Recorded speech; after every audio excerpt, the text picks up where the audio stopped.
Mesdames, Messieurs les partenaires techniques et financiers, honorables élus territoriaux, notabilités religieuses et coutumières, Mesdames, Messieurs les représentants du secteur privé, de la société civile, des organisations d'agriculteurs, d'éleveurs, de pêcheurs, d'artisans, Mesdames, Messieurs les représentants des femmes et des jeunes, honorables représentants des forces vives de la nation, honorables invités en vos rangs et titres, mes chers compatriotes.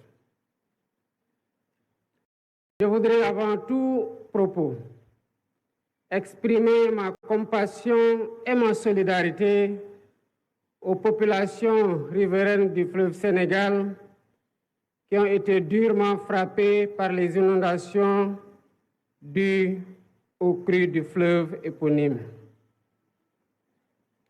Mes chers compatriotes, je me rendrai dans la région de Kédougou pour apporter mon réconfort aux populations éplorées et de solidarité, accompagné du ministère de l'Intérieur et du ministre de l'Intérieur et de la Sécurité publique, sont dans la région au chevet des populations qui ont été touchées par ces inondations. Mes chers compatriotes, le 24 mars 2024, le peuple sénégalais souverain a décidé, dans un élan de responsabilité historique et patriotique, de m'élire à la tête de notre cher pays, le Sénégal. Ce choix sans précédent a consacré une volonté collective de rompre de haute lutte avec des pratiques d'un autre temps. Il a également consacré un projet politique inédit qui trouve sa source dans les valeurs séculaires de notre nation, bâties sur l'honneur et la dignité.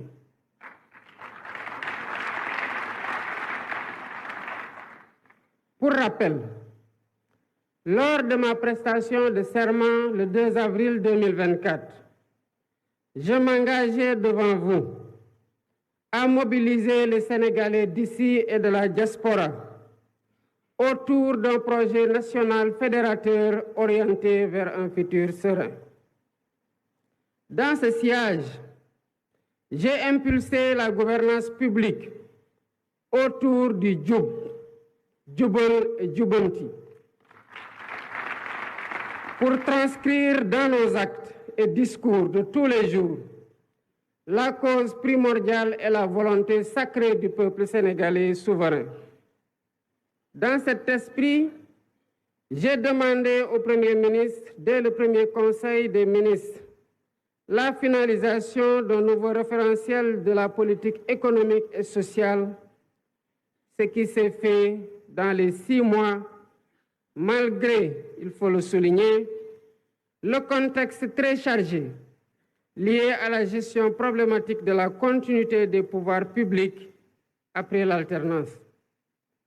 Aujourd'hui, 14 octobre 2024, nous partageons avec les différents segments du peuple sénégalais et la communauté internationale ce document stratégique qui pose les fondements d'une nouvelle ère pour notre pays. La vision Sénégal 2050, agenda national de transformation, révèle donc assurément la dynamique d'un pacte social national pour bâtir un Sénégal souverain, un Sénégal juste, un Sénégal prospère. Ce document traduit en profondeur notre ambition de dépasser les clivages et les défis et de réviser totalement les schémas classiques du passé qui entraînent une stagnation et une régression sociale inacceptable entretenue par une gouvernance de confort vigoureusement indexé et fortement rejeté par les populations. Les populations déterminées à changer inéluctablement leur sort. Avec le référentiel présenté et déployé, nous devons consolider durablement une nation solidaire, une nation résiliente et résolument ancrée dans la modernité, le progrès et le bien-être de chaque Sénégalaise et de chaque Sénégalais. Au demeurant, nous prenons date à partir d'un héritage lourd, marqué par une situation économique, budgétaire, financière et sociale extrêmement difficile et complexe, qui trouve des explications dans la mauvaise direction empruntée par notre pays dès les premières années de notre indépendance. Mesdames et messieurs, notre économie extravertie a été neutralisée par un modèle d'exploitation des matières premières sans valorisation ni transformation locale notable, laissant notre secteur privé national trop faible, une industrie en miniature et nos jeunes talents en quête d'opportunités désespérées, souvent poussés à chercher un avenir ailleurs. Ces choix généralement imposés ont non seulement limité notre potentiel de développement, mais ils ont aussi peu à peu dépossédé le pays de la maîtrise de son destin. Je ne saurais m'étendre outre mesure sur ce diagnostic inquiétant, à première vue, mais qui ne doit pas nous décourager, ni étouffer ou nous figer. Car la force d'un pouvoir, c'est sa capacité à agir, à fixer un cap stratégique, mais également à trouver dans le temps et dans l'espace, et selon les circonstances, les meilleures solutions et les moins coûteuses pour répondre aux défis présents et futurs, ainsi qu'aux aspirations et préoccupations légitimes des populations. Mes chers compatriotes, c'est donc le temps de la transcendance, du consensus, du sursaut et du don de soi pour asseoir notre souveraineté et libérer les énergies, les talents et les potentiels de notre nation. Nous devons être fiers de notre nation parce que nous sommes le Sénégal.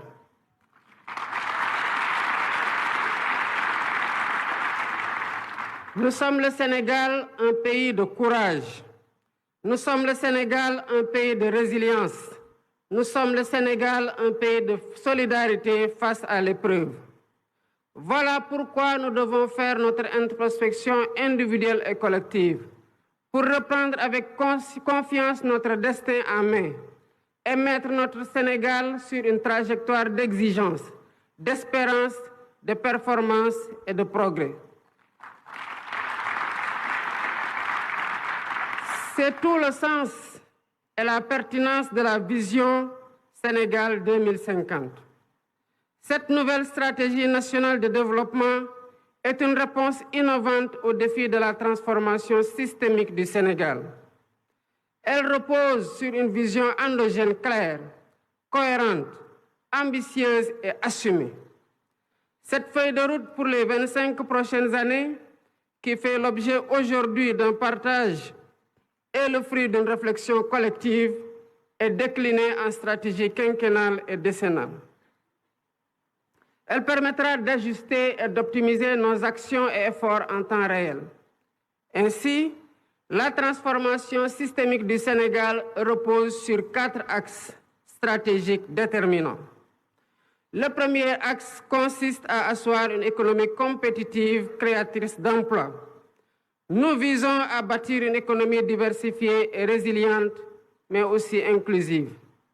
Cela passe par la valorisation de nos ressources naturelles, qu'elles soient agricoles, minières, pétrolières ou gazières, à travers une industrialisation ambitieuse.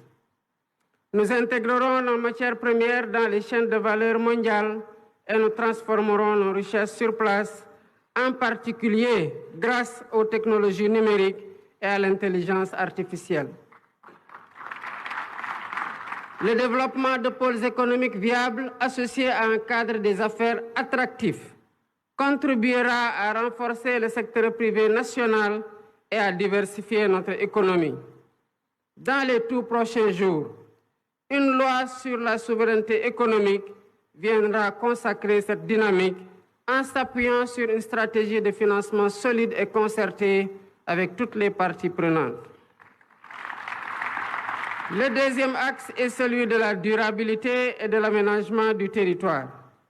Notre développement ne sera viable que s'il respecte et préserve notre environnement. Nous avons le devoir de protéger notre biodiversité et de promouvoir l'économie circulaire pour que le Sénégal devienne un modèle en matière de gestion durable de ses ressources. En parallèle, l'aménagement équilibré de notre territoire sera assuré grâce à 6 grands corridors de développement qui désenclaveront les zones rurales et relieront les pôles de croissance. Nous veillerons à offrir à tous un accès équitable aux infrastructures essentielles, en particulier dans les régions les plus reculées.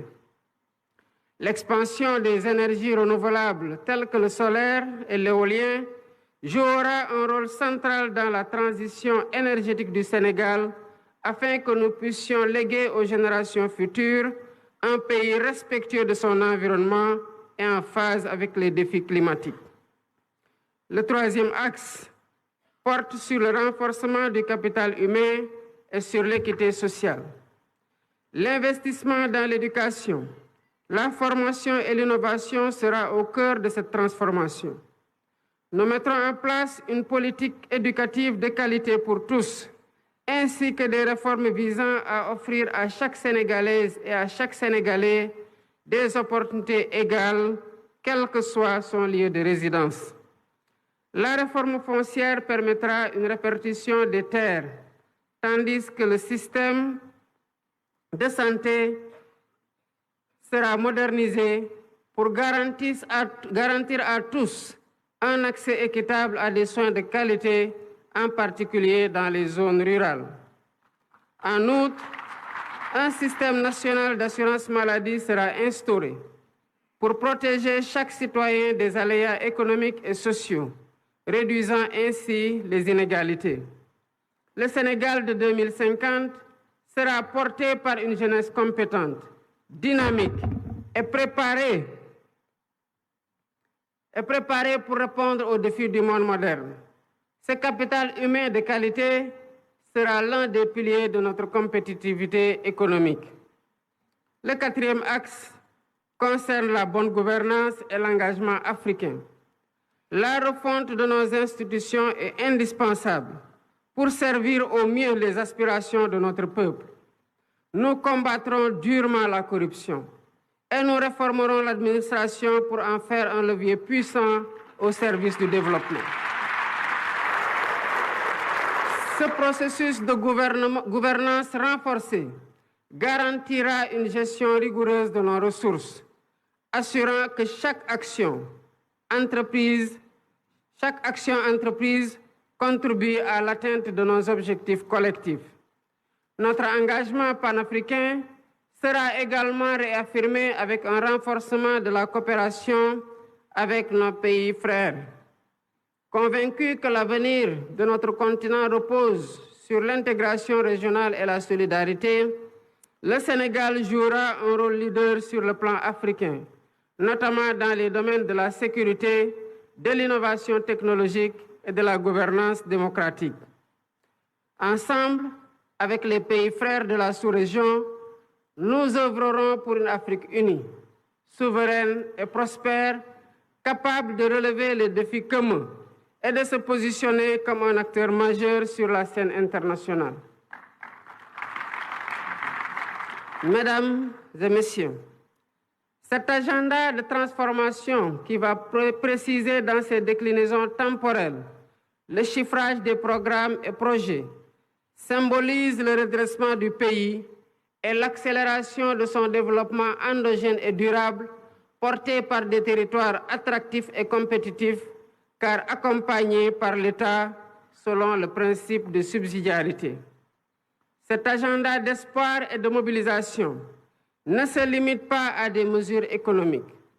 Il illustre surtout la volonté de renforcer la cohésion nationale, de réduire les inégalités et de garantir à chaque citoyen une place dans le Sénégal du futur qui se dessine et que nous bâtissons avec détermination. Il s'agit d'un projet collectif, au-delà des clivages politiques, qui appelle l'engagement de chaque Sénégalaise et de chaque Sénégalais.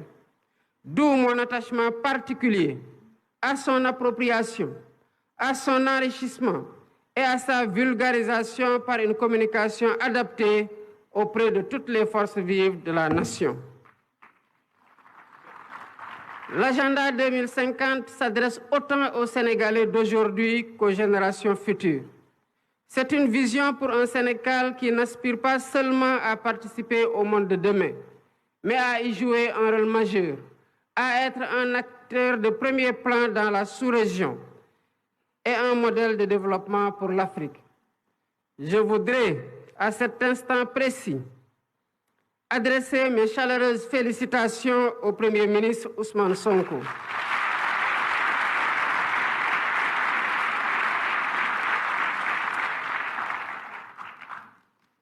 Il a mené de main de maître avec l'ensemble du gouvernement, les services de l'État et les experts nationaux du public et du privé associés ce travail de conception exceptionnel d'une rare pertinence qui démontre la qualité du capital humain national.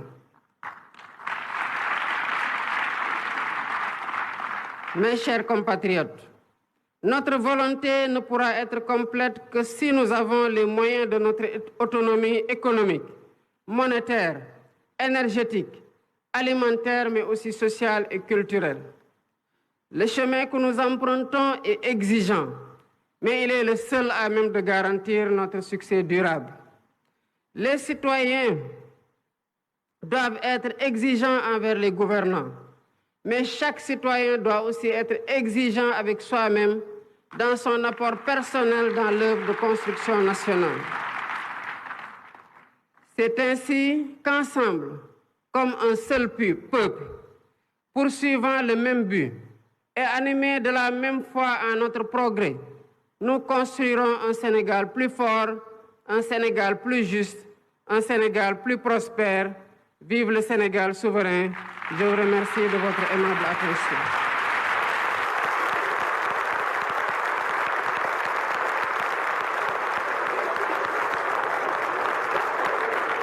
Vous venez de le voir sur ces images, le chef de l'État Bassirou Diomaye Diakhar Faye qui vient de prononcer son discours à l'occasion justement du lancement du référentiel Sénégal 2050. Beaucoup de points ont été soulevés, notamment sur le contenu de ce document qui, on le rappelle, va nous servir de boussole durant les